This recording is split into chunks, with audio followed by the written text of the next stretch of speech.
Hi guys, this is Engineer Jack. So we will solve for x in this equation. So meron tayong x squared plus 3 all over x squared minus 5 plus 2 multiplied by x squared minus 5 all over x squared plus 3 is equals to 3. So for this problem, pwede natin maisip siguro mag-shape solve na lang tayo. Pero kung medyo mahaba or processing yung calculator natin, you can use this alternative solution. So yung gawin natin, i-type na lang natin yung equation.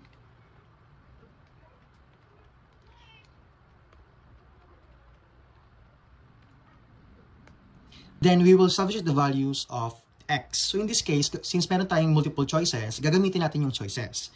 So just click calc, then yung x question mark, meaning humihingi siya ng value. So unahin muna natin yung letter A, that is square root of 15. Ang binigay sa atin na value is 2.91, which is less than 3. So hindi siya equal to 3, so mali yung letter A. So pinitin lang itong arrow para bumalik sa equation, then click calc ulit. Then, piliin naman natin yung letter B, which is square root of 17. Ang binigay na value is 2.86, which is not equal to 3. Then, try naman natin yung 4. Yung value na binigay is 2.88, which is less than 3 naman. For the last value, we will use square root of 13. So, in this case, yung answer for this problem is letter D.